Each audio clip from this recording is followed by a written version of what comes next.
ഗോപാലമാമൻ എന്താ പറഞ്ഞ മനസ്സിലാവാത്തെ? അവിടെ ഗാഥ ഉണ്ടാവില്ലേ? പിന്നെ ഞാനും കൂടി ചെന്നാൽ എങ്ങനെയാ? എന്റെ മോളെ, മോള് വിശ്വസിക്കുന്ന നാഗദൈവങ്ങളെ പ്രാർത്ഥിച്ച് മോള് ധൈര്യമായിട്ടങ്ങ് പൊയ്ക്കോ. എന്ത് തടസ്സം ഉണ്ടെങ്കിലും അവര് തട്ടി നീക്കിക്കോളും.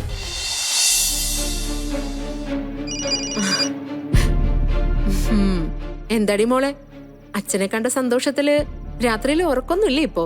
മോളിക്കുട്ടി, എനിക്ക് സീരിയസ് ആയിട്ട് നിന്നോടൊരു കാര്യം പറയാനുണ്ട്. അവിടെ എന്തെങ്കിലും പ്രശ്നമുണ്ടോ? ഷോ, നീ ആദ്യം ഒന്ന് കാര്യം പറയുന്നത് കേക്ക്.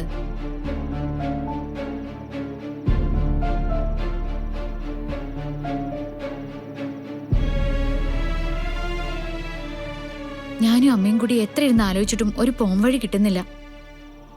കേട്ടിട്ട് ഇത്തിരി പ്രശ്നമുള്ള കാര്യമാണ്, പക്ഷേ ചെയ്യാതിരിക്കാൻ ഒരു നിവൃത്തിയില്ലല്ലോ. മോൾക്ക് അച്ഛനെ പിണക്കാൻ പറ്റില്ല, പക്ഷേ ഈ കുരുക്കിന്ന് രക്ഷപ്പെട്ടേ പറ്റൂ. ആൾമാറാട്ടം തന്നെ വഴി. ആൾമാറാട്ടോ?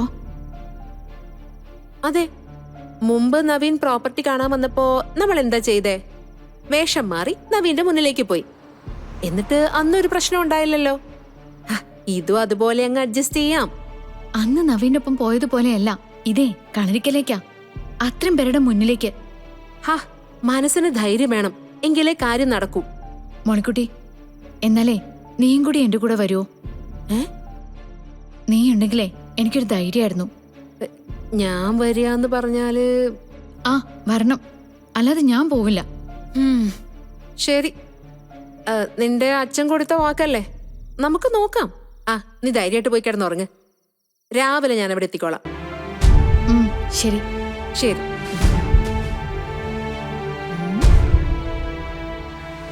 മോളിക്കുട്ടി രാവിലെ വരും.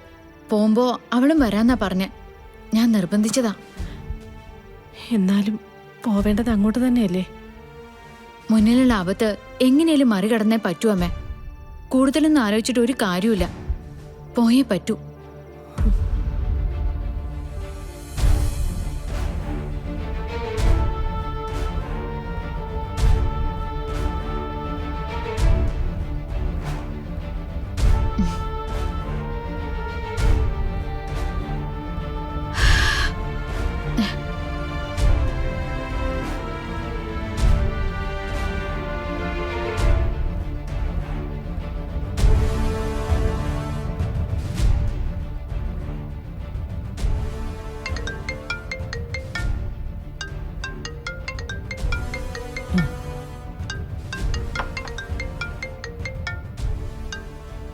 ഹലോ മോളെ.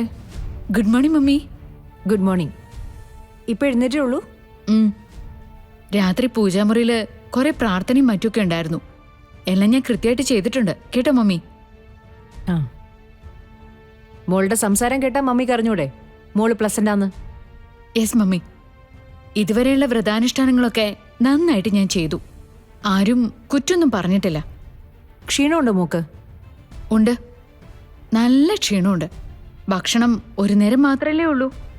ഞാൻ വ്രതങ്ങളും പൂജയൊക്കെ ചെയ്യുമ്പോ എല്ലാവരുടെ മുഖം തെളിഞ്ഞു നിൽക്കുന്നത് കാണുമ്പോഴേ ഞാൻ ഹാപ്പിയാ. Very good. ഇങ്ങനെ ആവാനാണ് മമ്മി മോളുടെ അടുത്ത് പറഞ്ഞുകൊണ്ടിരുന്നത്. അവരുടെ താല്പര്യം പോലെ ഒരു കുട്ടിയായിട്ട് മാറിക്കഴിഞ്ഞാല് പിന്നെ അവരെ കെയർ ചെയ്തോളും മോളെ. യെസ് മമ്മി, എനിക്കതൊക്കെ പൂർണ്ണമായിട്ടും ബോധ്യായി. ദേ, ഇന്നുകൊണ്ട് കുറെ ചടങ്ങുകളൊക്കെ, അത് നന്നായിട്ട് തന്നെ പൂർത്തിയാക്കണം. എന്നിട്ട് നാളെ വിഷുക്കണി കൂടി കണ്ടു കഴിഞ്ഞ് എനിക്ക് നവീന്റെ ഒപ്പം സമാധാനമായിട്ട് ജീവിക്കാം. മോളെ, മമ്മിയുടെ സന്തോഷത്തിന്റെ അളവ് നിന്നോട് പറഞ്ഞാൽ മനസ്സിലാവത്തുകൂടിയില്ല. എനിക്കറിയാം മമ്മി, എന്റെ സന്തോഷമല്ലേ മമ്മിയുടെ സന്തോഷം. എന്റെ മുഖം തെളിഞ്ഞാ മമ്മിയുടെ മുഖം തെളിയും. ഡോൺ വറി, ഞാനിതെല്ലാം നന്നായിട്ട് തന്നെ പൂർത്തിയാക്കിക്കോളാം. കീപ് ഇറ്റ് അപ്പ് മോളെ.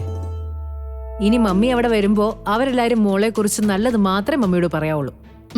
ഓക്കെ, എന്നാലേ ഞാൻ കിച്ചണിലേക്ക് ചെല്ലട്ടെ. ആയിക്കോട്ടെ, ഞാൻ കുറച്ച് കഴിയുമ്പോൾ വിളിക്കാം. ശരി.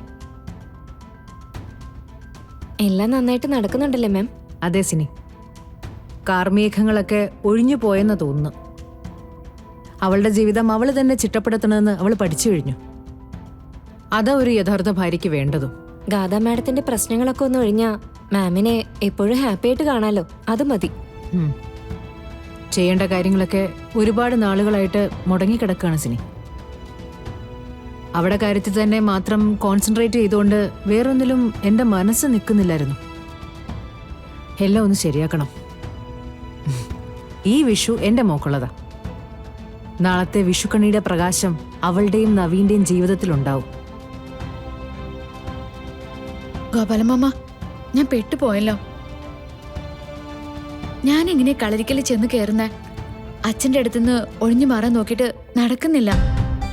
ഗോപാലമാമനെ കൊണ്ട് വല്ലതും സാധിക്കുമോ? ബെസ്റ്റ്.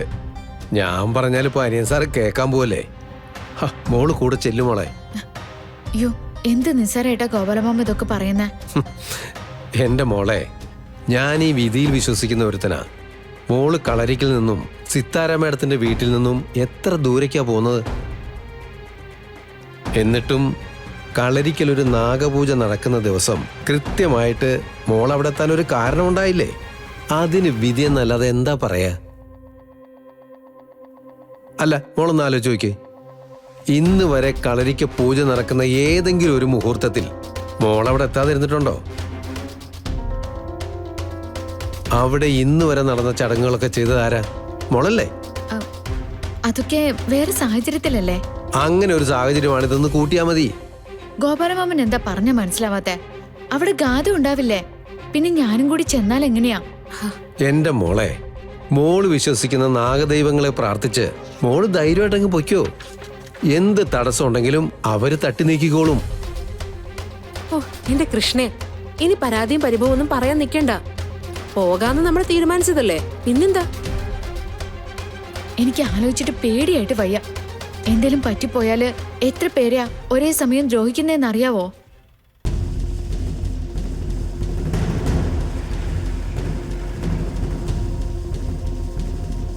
എന്താണ് രണ്ടാളുടെ ദുബായ് മാമന്റെ അടുത്ത് വന്നിരിക്കണോ? എന്താടാ ദുബായ്, താനും കൂടുന്നോ ഞങ്ങളുടെ കൂടെ? ഇല്ല സാറേ, ഞാൻ എന്തായാലും ഇല്ല. എന്നാ പിന്നെ പെൺപടകൾ വന്ന് വണ്ടി കയറാം, നമുക്ക് പോവാം. അച്ഛാ, ഒരു കാര്യം. എന്താ അവളെ? അതെ, പുളിയാരും വീട്ടില് ഞാൻ വന്നു കയറിയിട്ട് ആദ്യത്തെ വിഷു അല്ലേ, അതിന് കണി ഒരുക്കണ്ടേ, പൂജകൾ നടത്തണ്ടേ? അപ്പോ ഞാനിവിടെ നിന്നല്ലേ പറ്റൂ. ഇത് കേട്ടാ ഞാൻ തനിച്ചു പോകുന്നാണോ കരുതിയത്? പോകുന്നെങ്കിൽ നമ്മൾ ഒരുമിച്ച്, ഇല്ലെങ്കിൽ നമ്മൾ പോകുന്നില്ല. ആ പ്രോപ്പർട്ടിക്ക് കച്ചവടമില്ല. ചെല്ലുമോളെ. കടി ഒരുക്കുന്നതിനെ കുറിച്ചോ പൂജാ സ്ഥാനങ്ങളെ കുറിച്ചോ മോള് ചിന്തിക്കുകയേ വേണ്ട. അത് നമ്മൾ തിരിച്ചെത്തുമ്പോഴേക്കും നമ്മുടെ പിള്ളേർ കൊണ്ടുവന്നിരിക്കും. പിന്നെ സന്ധ്യയ്ക്ക് മുമ്പേ നമ്മളിങ്ങ് തിരിച്ചെത്തില്ലേ? വന്നിട്ട് ഇതൊക്കെ ചെയ്യാൻ ആവോളം സമയമുണ്ട് മോളെ. അച്ഛൻ്റെ മോള് സന്തോഷത്തോടെ ചിരിച്ചോണ്ട് വന്ന് വണ്ടി കയറ്. പോട്ടോ? ശരി സാറേ. വാ മകളെ, വാ. കുഴപ്പമൊന്നുമില്ലാതെ എന്റെ കൃഷ്ണമോളെ കാത്തോണേ.